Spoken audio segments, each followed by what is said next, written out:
Welcome to the Next Steps to Leadership with your host, Dr. Stephen Oliver.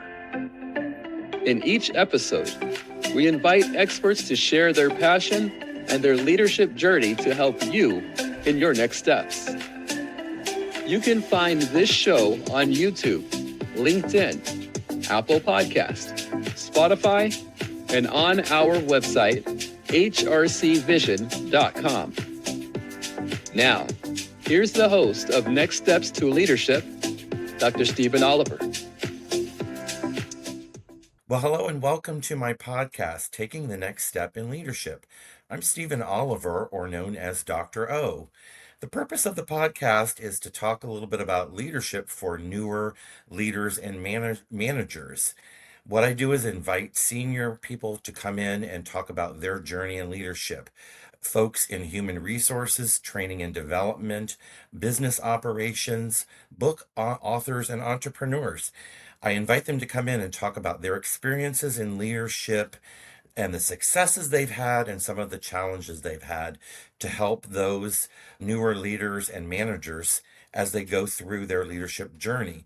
But this podcast is not just for new leaders or managers. It's also for anyone who might be taking that next step in their career. So it's with my pleasure today to welcome Mr. Mark Steinberg of Steinberg Associates and Business Resources Consultants. How are you doing today, Mark? How's it going? I'm doing well, Dr. O. It's good to see you, and I'm delighted to be here to talk about such a worthy topic as we're going to explore. Thanks for having me. Well, I'm so glad to have you today in our podcast. Let me introduce Mark Steinberg, and then we'll talk about the topic today. So again, Mark Steinberg is a corporate trainer and an executive coach. He's also a public speaker. He has been called the most refreshing and motivating corporate speaker on the circuit today. Now, he does a lot of training and presentations and speeches, whether it's at a convention in Las Vegas or it's lecturing to scientists at Los Alamos National Laboratory, or even offering some seminars to Bristol Myers Squibb around the United States. Mark is enchanting and enlightening and gives some fantastic presentations.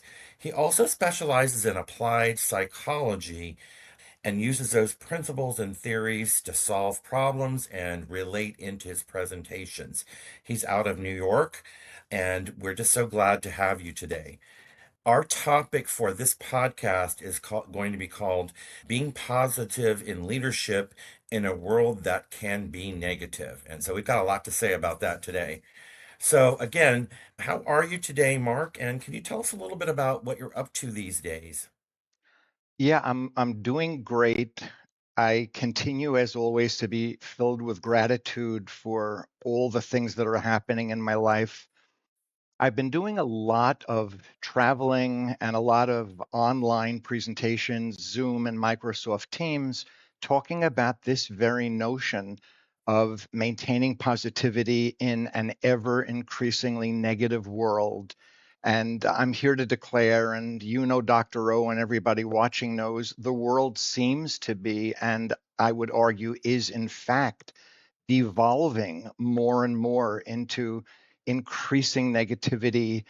And so I feel blessed. I feel wonderful. I feel very grateful that I have an opportunity to bring a message, not just in a general, philosophical, esoteric, psychological way about positivity in a negative world, but I feel happy and blessed and fulfilled at being able to bring specific tools to people in the world of business on mid-level management, high-level executive management levels, for how to infuse businesses and the people that work in them with greater positivity, because it not only makes the life and work of employees better, it positively affects the bottom line of companies, and it becomes a win-win situation. So I've been doing a lot of work in that regard, and happy with the opportunity to do that, Dr. O. That's fantastic. I agree with you.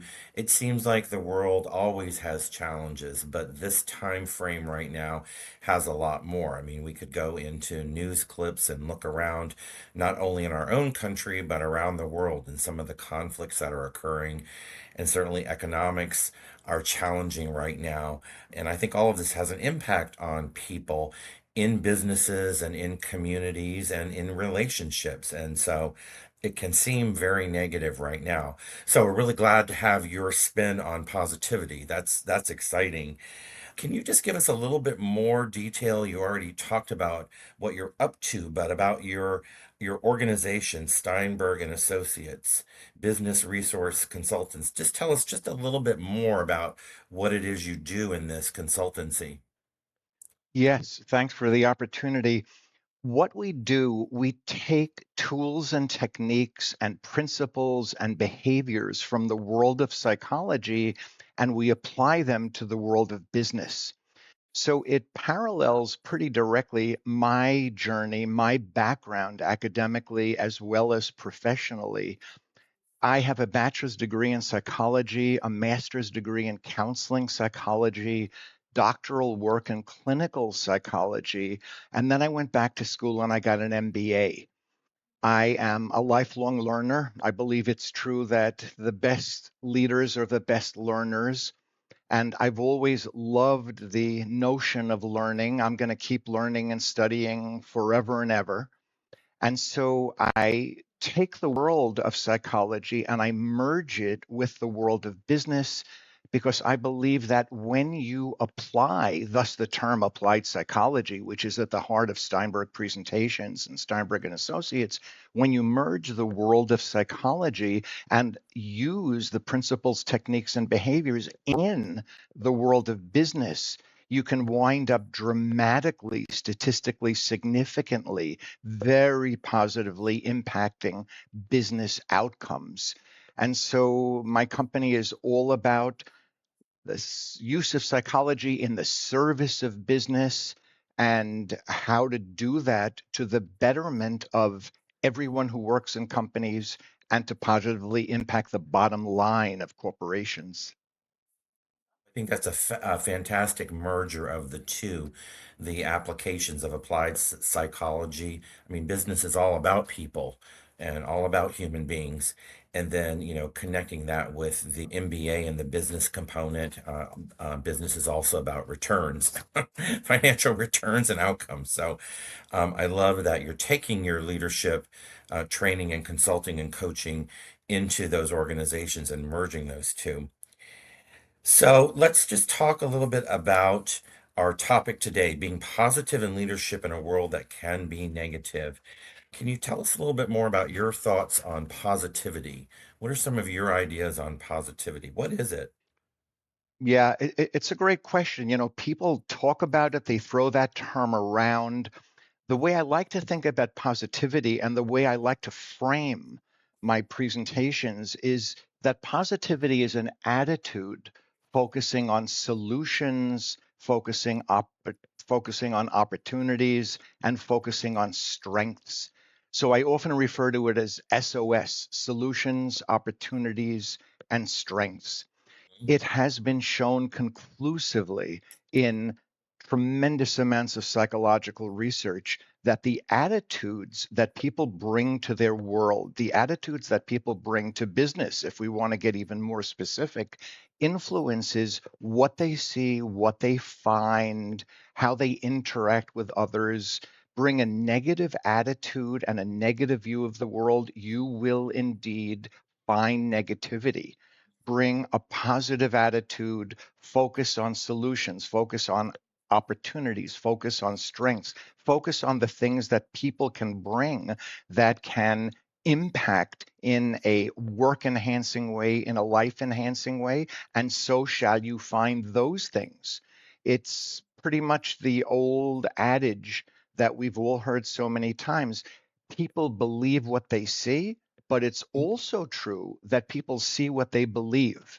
If you believe in the goodness of others, if you believe in always having opportunity to do great things, so shall you find those opportunities. But if you believe that people are negative and people are handicapped and there's no hope and there's no opportunity, so shall you find that. It is the case that in the world, whether we are looking at it individually, whether we're looking at it from a business leadership perspective, whatever it is we are believing about our world, that is what we're going to find. There are an infinite number of stimuli impinging on us. There are an infinite number of experiences, but we filter those stimuli and we filter those experiences based on what our pre-existing beliefs are.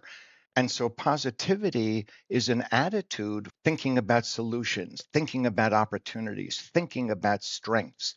And that can change our entire way of how we engage our work and engage the people we lead. And this is so great. As you were talking, this reminds me of one topic that I teach in my leadership programs, the Pygmalion effect. And it's about self-fulfilling prophecies. And as you said, if you come to work positive and think you're going to have a great day and you're going to have success, you will.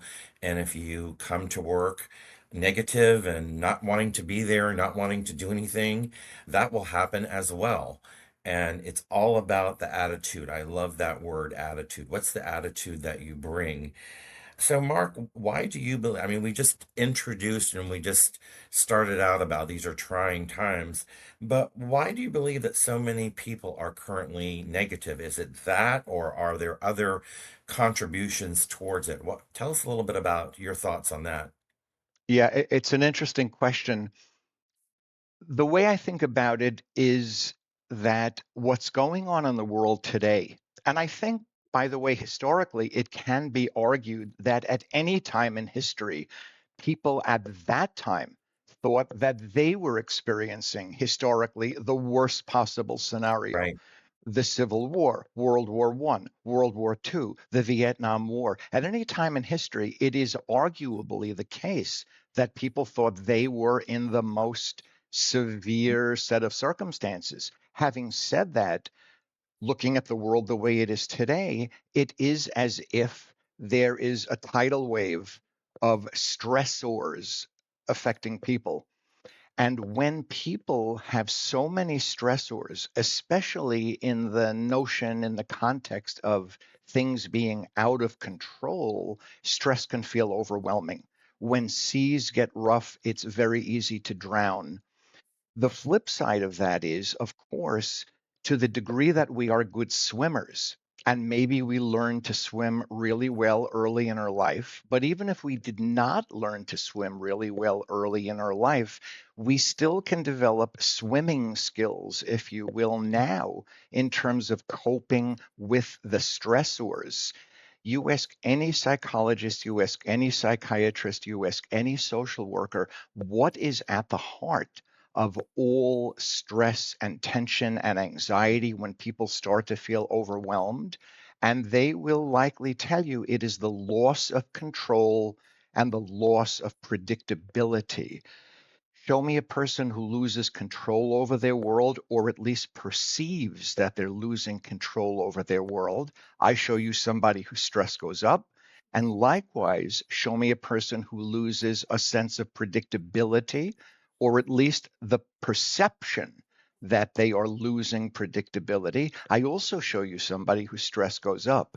So the answer to how we can deal with this seemingly overwhelming amount of stress due to these extremely rough seas, in this notion of learning to swim better, to the degree that we can, we need to learn to assert a greater sense of control in terms of that which we can control. And that's an interesting thing we can explore as well. And to the degree possible, access and find as much predictability as possible. And that, of course, is something that leaders can help give us, to the degree that leaders in business and life and politics give us a sense of control and a sense of predictability, that can wind up helping us handle the ever increasing world of stress. We don't have control over everything that happens, but we do have control over how we respond to it. And that predictability and control makes me think of change and change management. So much is changing in the business world. I think if I go to another AI seminar, I'm going to just kind of jump out of my seat because AI is everywhere. And I think a lot of people are embracing it, but a lot are very fearful of it. And it just makes me think of the change that's occurring, which is not predictable, and people don't feel in control. So that was nicely said.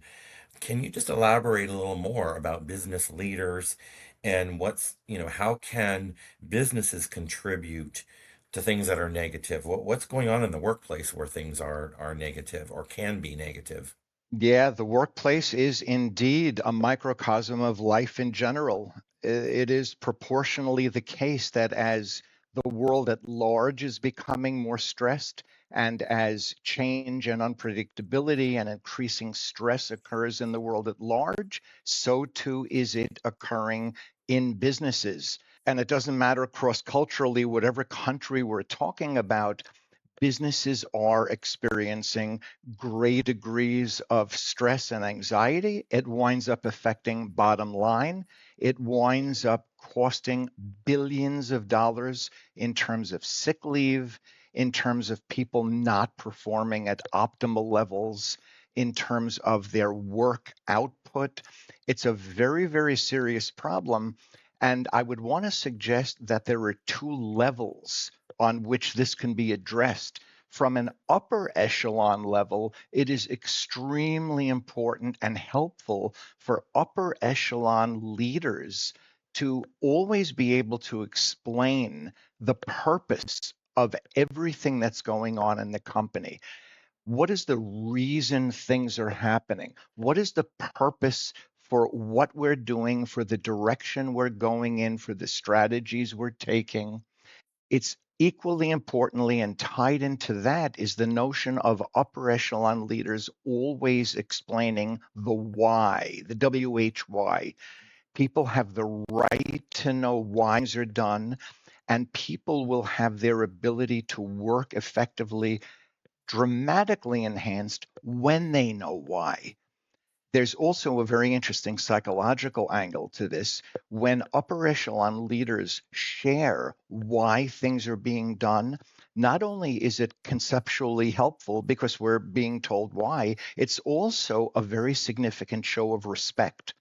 Because when a leader tells me why, it is indeed indicating that they respect me enough to give me the reason rather than to simply dictate direction, dictate policy, dictate strategy. I also would want to suggest that vision setting should be done inspirationally. It is not just a matter of setting a vision informationally, it has to be the setting of a vision inspirationally, because the attitude, the emotionality, the excitement, the joy, the sense of opportunity with which a leader sets vision matters immensely. So I think on the upper echelon level, it is exceedingly important for leaders to convey joy, for leaders to convey hope, for leaders to convey contentment with what is happening and with milestones that are reached.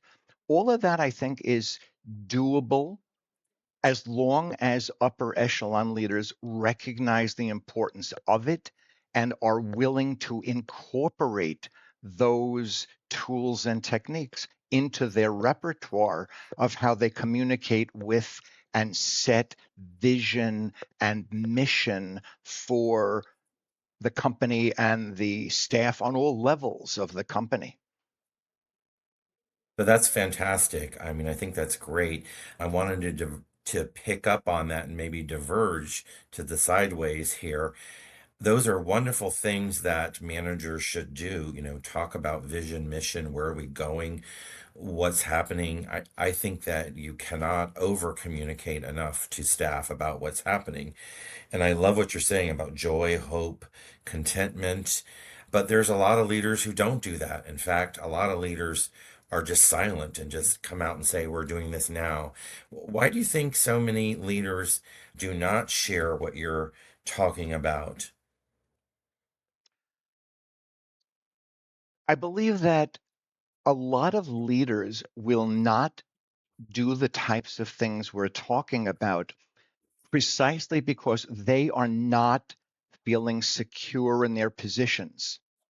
When people have levels of insecurity, when people perceive others in the organization to be a threat to them, when leaders don't feel like one of their supreme tasks is to prepare people one or two rungs below them on the organizational ladder to ultimately one day take their position, there is a stance that they're in, there is a position that they are in where they're operating from a base of fear instead of from a base of self confidence. They are operating from a position of wanting to simply protect the position they're in and maintain the level they and the company are at rather than striving for new opportunities. I think leaders fear change because Mhm. implicit in that is a fear of failure. And what a lot of leaders don't recognize is that failure is not something we should fear. Failure is something we should welcome as long as we learn from it. If we don't learn anything from it, Mhm. failure is terrible. If we do learn something from it, failure is wonderful. So I think upper echelon leaders need to consolidate their feelings of self confidence. They need to feel better about themselves and not fear the people below them in any way usurping their position. They should champion the people coming up. And leaders need to not be afraid of change. They need to welcome change. And implicit in that is the positive engagement they should have a failure. Failure is one of the best things that can happen as long as you learn from it. These are some of the things that I think are at play in the important question that you raise. Yeah, I think that's really powerful is we're going to fail in life and what can we learn from it and not to be afraid to fail. As you were talking again, last night I taught a organizational behavior class and one student kept saying, my boss is not listening to us. We're trying to improve processes in our department and he's just not listening. He's a really nice guy, but we keep bringing these things to him and he's not doing anything about it. And she just said, I'm scratching my head. I'm just not sure what to do. And it was, it was real in that. And it connects to what you just said about fear and fear of change and maybe letting go of their status but I really believe that you've got to incorporate feedback from your staff and some of their suggestions and ideas. And again, learn from failure, as you said. So I wanted to just pick up on this upper echelon and leaders and how can your idea of positivity, how can it be applied to leadership and business? I think it can be applied to leadership in business on both macrocosmic levels and microcosmic levels. The macrocosmic is the joyful, enthusiastic, hope oriented setting of vision, setting of goals. And then microcosmically, there are daily habits leaders should get into and can get into. Things such as positively oriented one on one feedback, always focusing on the problem and not the person. We want to make our staff better. We want to make the people we lead better. That doesn't mean we should always sugarcoat everything. We should tell the truth, but we should do it in the name of improving the people we lead, improving them professionally, improving them personally. So I think leaders need to become masters of effective feedback. I think there's got to be better workload management. I think there's a major issue going on in America today in terms of inappropriate workload management. And Right. further, I think there's got to be genuine interest on the part of leadership in terms of the performance of the people that are being led. There's got to be effective delegation. There's got to be celebration of wins. I think one of the things that is most often missed in terms of delegation of tasks and duties is the celebration of a victory. It doesn't cost a penny. It doesn't cost any money out of your budget to take a deep breath, give somebody praise, give somebody compliment. Great job. I appreciate what you did. How wonderful that you did that. We would never have been able to get this done without you. That psychic income is arguably worth more than putting more money in my pocket. Give me a kind word. Give me some reinforcement for what I've done. And by the way, Dale Carnegie was right. Use people's names. There is Yes. no sound sweeter in any language to a person's ear than the sound of their own name. When you hmm use my name, it's the sweetest sound to my ear. And oh, by the way, it also suggests that you know my name. hmm Right. And you knowing my name matters tremendously.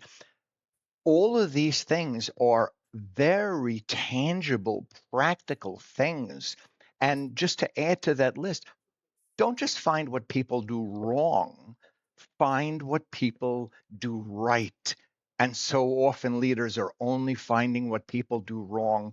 So I say this from the point of view of suggesting that there are huge opportunities out there for leaders to operationalize, for leaders to put into effect, for leaders to find very practical ways to bring the concepts and the theories of positivity into very real, vivid, practical, everyday terms that can indeed make a difference.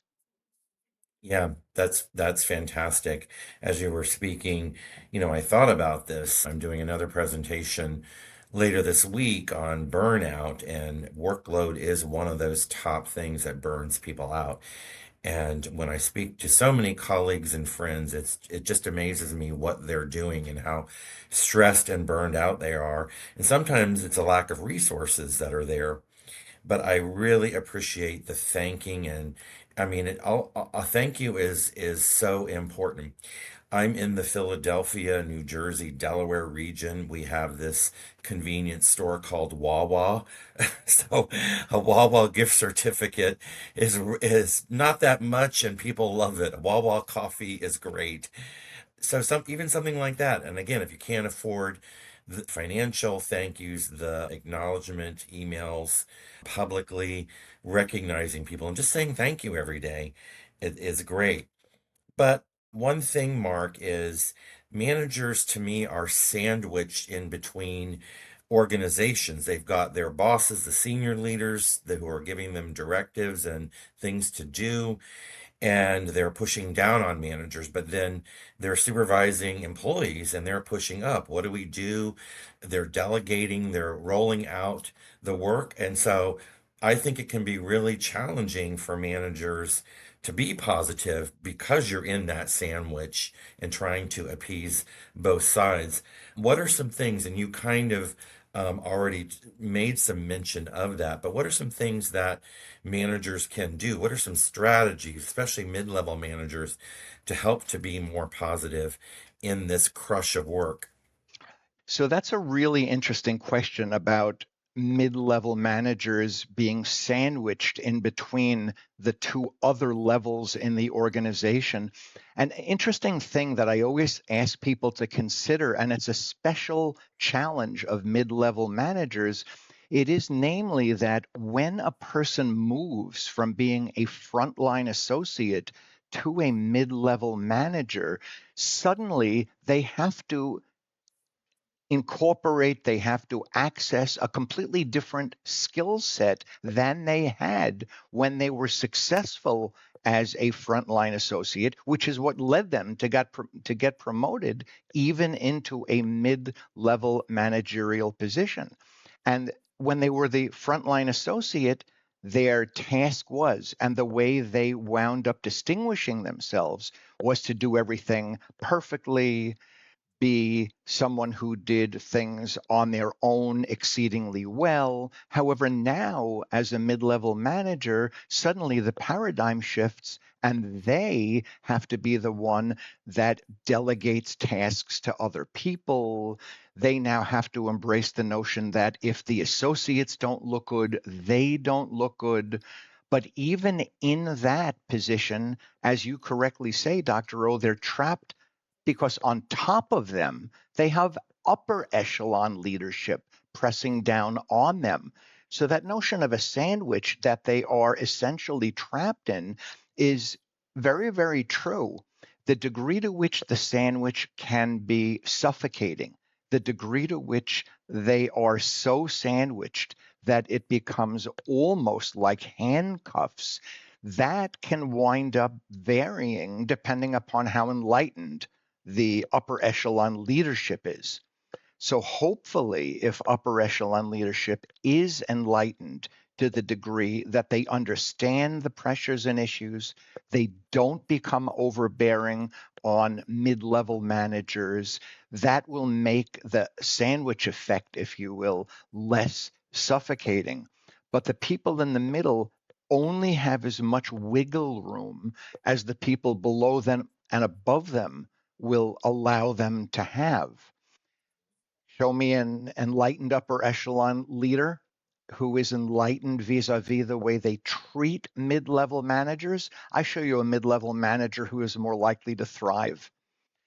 Does it mean that if they are trapped in a very, very tight sandwich, if you will, that they have no wiggle room? They still have opportunities. They have the opportunity to learn how to manage up, how to lead up, how to influence people above them as well as below them. They have the ability to learn resilience skills.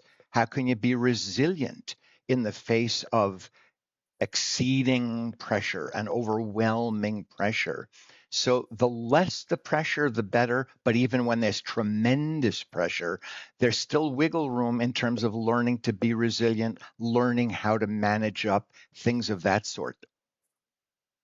So, what can these mid level managers or just anyone personally to help to be more positive and kind of push back on negativity?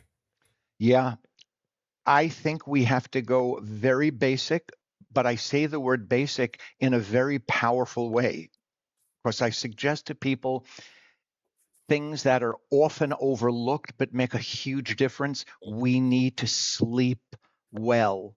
We need to think Yes. about what it is we do outside of work that fortifies us and enables us to be better at work. We need to get the 7 to 8 hours of sleep on a regular time schedule, even on weekends, in an exceedingly dark bedroom with cool Right. temperatures.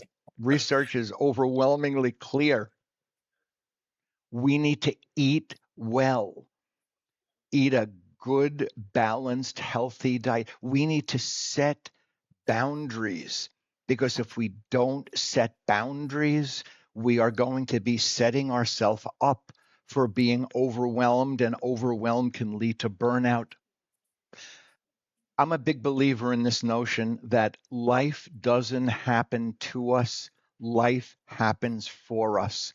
I say this all the time to people, life doesn't happen to you, life happens for you. And I bring that up in the context of what we're talking about now, because I want to remind people that all of these things that are happening that are leading to stress, if we reframe it in our minds and see it as something happening for us, a la the notion that it's giving us opportunities to be better. It's giving us opportunities to learn new coping skills. These things are giving us opportunities to improve the way we deal with stressors in life.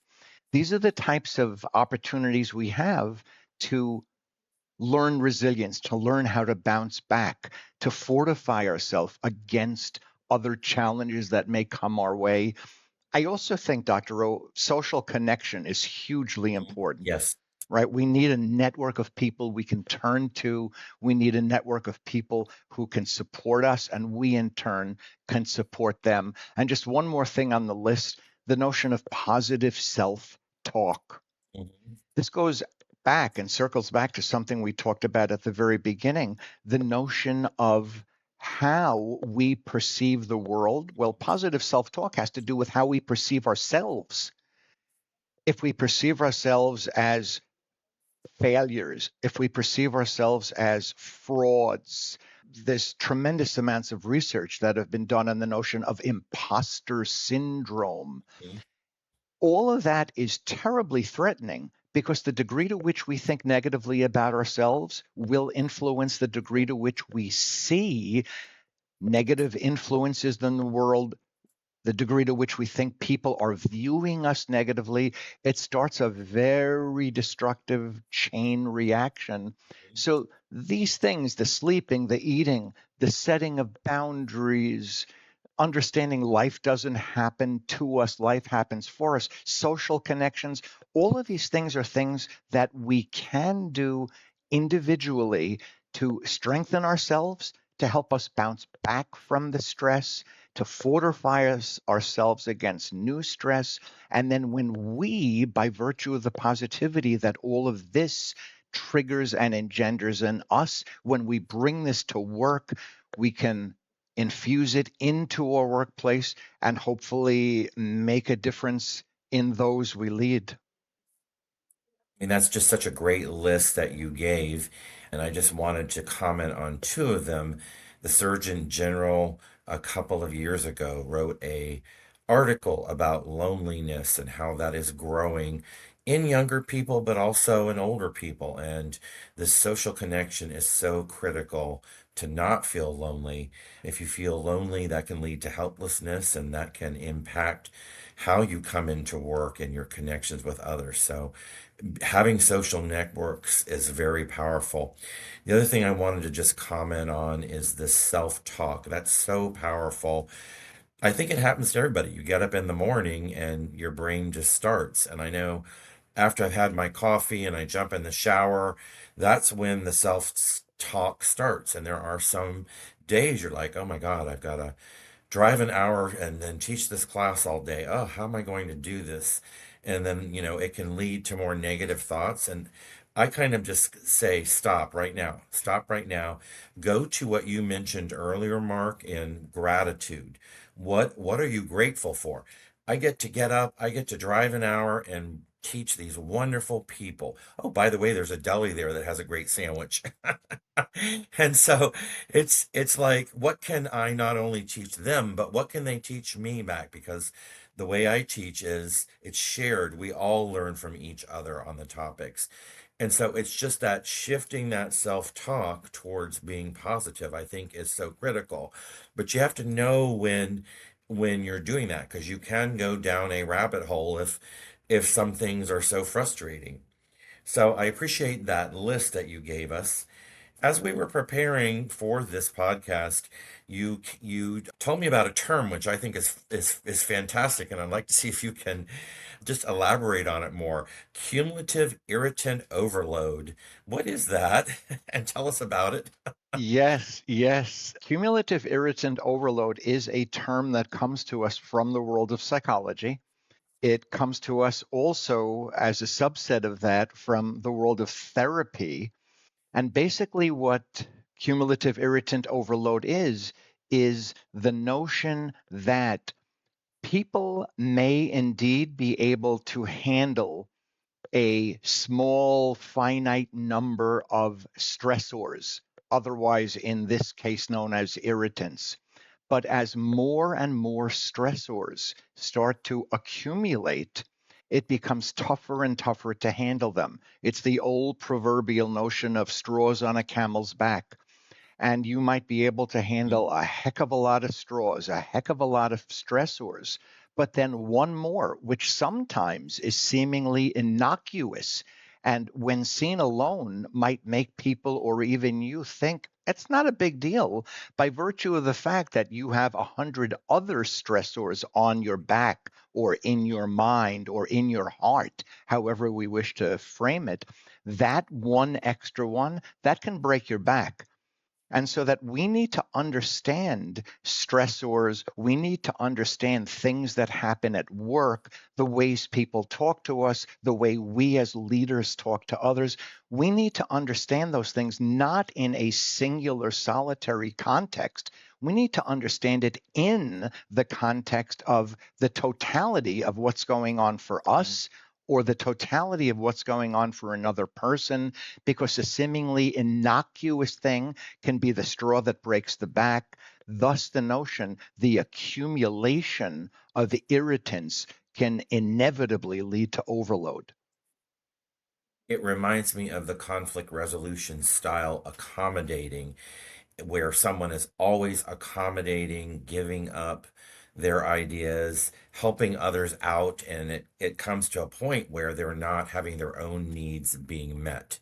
And then that can help them to explode. And so sometimes you have to accommodate and keep the peace, but if you're always doing that, it can be frustrating. So I like your metaphor there of the straws on the camel's back. And it also connects back to your comment about workload and how workload is huge right now. So if we're always taking on things, it can really overload us. So that's Yes. pretty interesting. I love your reference to accommodation, a la the Mhm. great Thomas Kilmann model Mhm. of Yes. conflict management. And one of the things I like to say when talking about the Thomas Kilmann model and accommodation being Mhm. one of the 5 different ways of dealing with conflict, I always like to suggest that the notion of accommodation is even better served when it's not something we have to do, but when it's something we choose to do. If Yes. I choose Yep. to accommodate, it's so much better than if I have to accommodate, because when choice comes into it, that implies control. And when there's a sense of control, stress goes down. Right.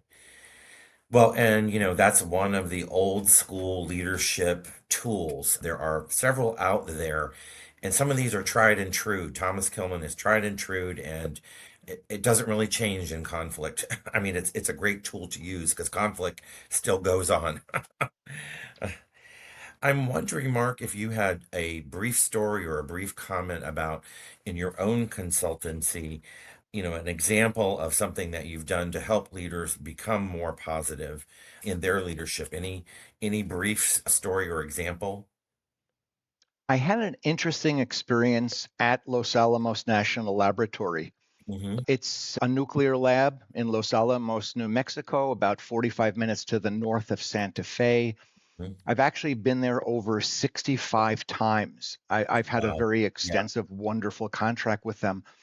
And on one of the occasions, I went into the training room, as typically was the case. I had about 17 or 18 people, and they were all very high level PhDs in physics with very, very sophisticated knowledge. And as you can imagine, very, very sophisticated positions ready to intellectually battle with other people. This was an actual presentation on managing communication and conflict. And we went through the course. It was a 2-day course, 1 day on communication, 1 day on conflict. When it was all over, one of the scientists, a highly renowned scientist with an international reputation, came to me and talked with me about how at first he came into that room on the first day in the morning, not just skeptical about taking a course involving positivity, because I infuse my communication course with positive communication. And I infuse my conflict management course with positivity. How do you positively deal with Yes. conflict? So he came to me and he told me not only was he skeptical, he was actually cynical about even being in that class. But the Right. lab director told him he had to come. And he said afterwards, and this was the part that was so rewarding to me, he said when the course was over, not only had he experienced positivity on a macrocosmic level in terms of learning the theories and believing that it really does make a difference, but he said he experienced it microcosmically, Mhm. literally in that room, Wow. in his dealings with other people who he had contentious relationships with, and he had pre-existing dislike for them. So not only was he able to learn on an intellectual level, he was able to experience it emotionally and interpersonally. And needless to say, for me, that's the greatest outcome of a presentation. So I think back, I actually maintained a friendship. We became friends. Yes. And to this day, we have Zoom visits. When he's in New York, we visit. When I'm in New Mexico, we visit. That's the kind of thing which is so rewarding, eminently rewarding.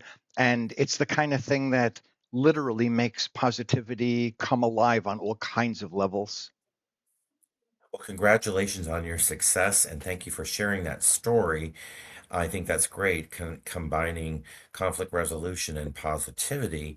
He's one of those, what I call the prisoner in training.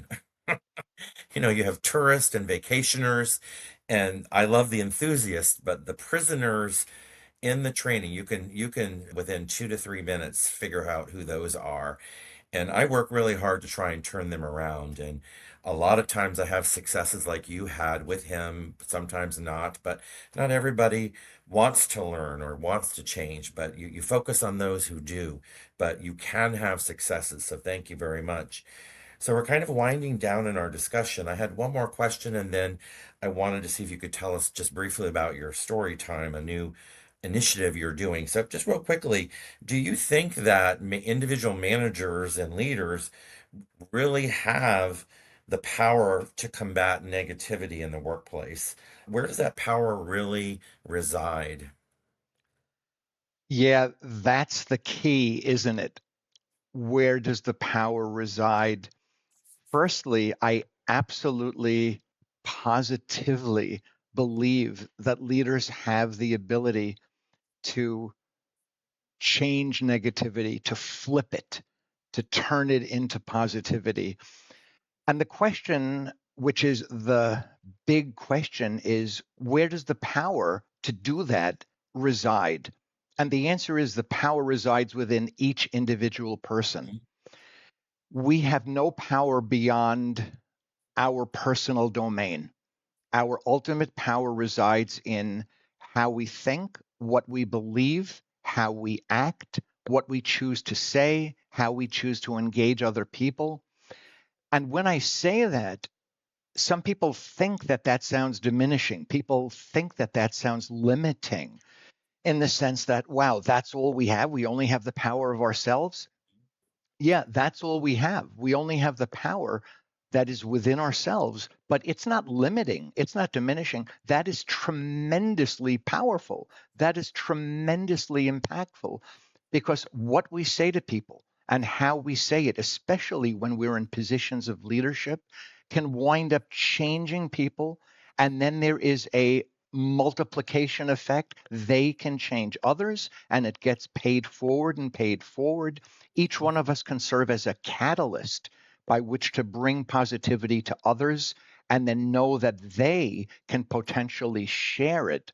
So, this tremendous power, it resides in us. I've seen it work. The research is clear. We need to get a critical mass of people in every organization to be more positive in terms of how they interact with others, and the effects can absolutely be amazing. I would just add to what you said because that was a fantastic summary. To me, it's also leading by example. I just finished a leadership class and my all my students kept saying lead by example. It's, getting up, turning that negative self-talk into positive self-talk, getting to the job, doing the job, and doing your best at everything because you only have the power to control yourself. And so if you lead by example, people will notice that. And it really connects to what you just said. So, and again, winding down, do you mind just kind of briefly telling us you have a new story time initiative in your practice? Just briefly tell us about that. Yeah, thank you, Dr. O, for giving me the chance to talk about it. A new program that I'm offering through Steinberg Presentations is called It's Story Time. It's Story Time. And for that course, I actually brand myself as Uncle Mark. So we literally call it It's Story Time with Uncle Okay. Mark. It's all I love about it. the art and science of storytelling in the name of effective storytelling for the betterment of businesses. Stories are much more easily remembered. Stories are much more easily impactful than recitation of facts and recitation of information. So, this is all about how to convey information via stories to your staff, to your leadership, to your rank and file employees, how to maintain the history of the company through storytelling, how to maintain and convey the culture of the company through storytelling. So I literally teach the performance art of storytelling. I've been telling stories in my presentations and my workshops and my keynote addresses for 40 years. So I teach the art and science of how to craft stories, and then we literally have the people in the course prepare stories, share them with each other, we video them, and it becomes a wonderful technique and process in the service of championing the company, spreading the news of the company, maintaining the history of the company. I'm very excited. It's been a wonderful success, and we're rolling it out nationally in coming months as the time goes by. Thanks for giving me the chance to talk about Yeah. that, Dr. Rowe. Well, thank you for sharing that. And we're going to put information at the end of the podcast about your organization and how to get in contact with you if anybody would like to do so. And so I'm wishing you great success in the storytelling. So I just wanted to thank you again, Mark Steinberg of Steinberg and Associates Business Resource Consultants, and your topic today of being positive in leadership in a world that can be very negative. Wonderful insights, and I learned a lot from you, and thank you so much. And I hope that our podcast viewers got something out of this today as well. So, everyone, I just wanted to say thank you for coming to the podcast today, taking the next step in leadership. And, please look at my channel on YouTube. If you need any assistance with anything, my consultancy is HRC Vision LLC, Leadership, Learning, and Human Resource Management. And if you'd like any assistance with any of those topics, please feel free to contact me. And also, please feel free to contact Mark Steinberg. So thank you for coming today. Thank you, Dr. Rowe.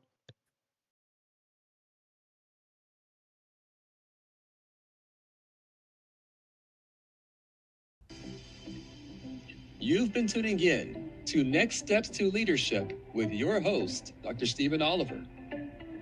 You can find this show on YouTube, LinkedIn, Apple Podcast, Spotify, and on our website, hrcvision.com. Thank you for your positive feedback, comments, questions, and for sharing this show with others.